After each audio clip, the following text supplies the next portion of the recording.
Yep. Trying to whip it around as fast as I can there. Hey, welcome. It's me, Lori Soon III, and it's the day of luck, right? Happy St. Patrick's Day. And I'm actually reading in in Sarah's book again today, Jesus Calling. And she reads from Philippians 4, verse 19, and 2 Corinthians 5, verse 7. As you sit quietly in my presence, remember that I am a God of abundance. I will never run out of resources. My capacity to bless you is unlimited. I love that. You live in a world of supply and demand where necessary things are often scarce. Even if you personally have enough, you see poverty in the world all around you.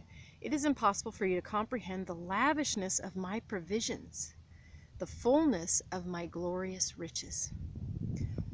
Through spending time in my presence, you gain glimpses of my overflowing vastness. These glimpses, sorry about that. Okay, where was I even? These glimpses are tiny foretastes of what you will experience eternally in heaven. So we can have heaven on earth, it sounds like, right? I believe it. I do believe it. Even now, you have access to as much of me as you have faith to receive. I'm going to repeat that again because that's a pretty powerful one there.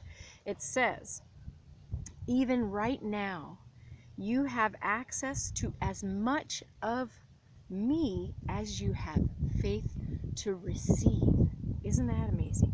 Rejoice in my abundance, living by faith, not by sight.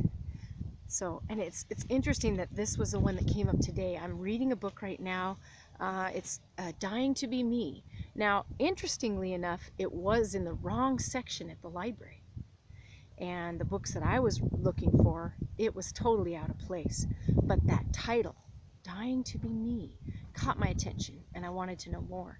And now that I'm listening, it's actually on audiobook because I can do that while I'm at work, and you can do that when you're, vacuuming, when you're washing dishes, when there's just, nothing going on. I have to do a little brainwashing is what I call it. I have to put a little bit of good stuff in there. Well, I have to put a lot of good stuff in there so that I'm not just letting my own mind kind of wander and think, because a lot of times thoughts come from all around, and we can have negative. Let me see if you can see that. Can you see that? Oh, it's so small. It's so beautiful. Oh my goodness, it's a beautiful. Yep, it's a red-tailed hawk. Man, beautiful, beautiful. Anyway, maybe he'll fly into the screen again and get close to us. I'm always impressed by them.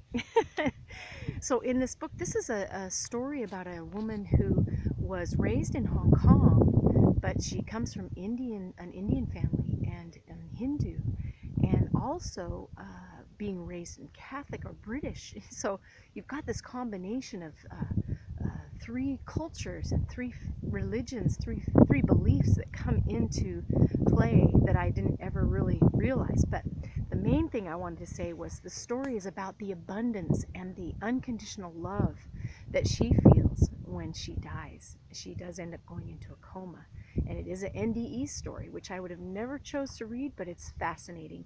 And realizing that I absolutely believe what she said, so it was interesting. It's confirmed my belief that God really does have our back, that the universe is right with us. That abundance is there for us, just for the receiving. I mean, it's like I used to think that there's this big warehouse, right?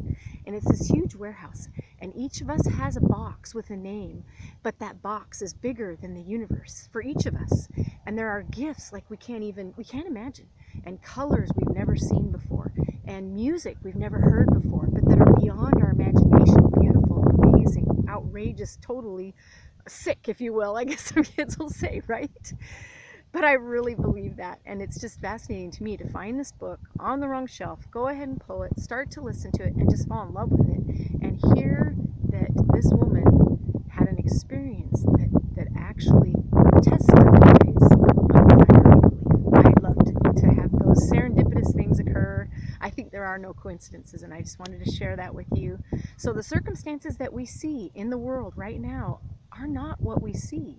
The other thing that, who was it? She was telling me what book she was reading. I think it might have been Hyacinth. Anyway, a friend was reading a really good book, and it was about the mind and how many pieces of bits of information come at us at any given moment. And it's like 2 million bits of information are coming at us. And that's with all of our senses, right? But we can only consciously pick up 5 to 7 of those 2 million. So, my friend, the message is the millions of things that are going on, only the 5 to 7 that you grab out there, are those reality or are they your perception? And can you change them by how you feel or what you believe? I believe you can. And better than that, do you want to make sure, because you have every control, it is your gift and divine right to be able to choose those 5 to 7 that you actually bring into your consciousness? I think it's a great idea. I know it's helped me. It's not something that I've perfected or mastered yet, but I sure am working on it. And I know you can work on it too, and I believe in you. And if there's times, I would love to hear below, comment below this video, if there were times in your life when you have had experiences like that, that you knew weren't coincidences, that worked out so serendipitous. I love those stories. I hear about them from other friends and stuff too, and we love to talk about that because that's just so fascinating to me. But I think these lessons come to us, and you get the lesson until you get the lesson.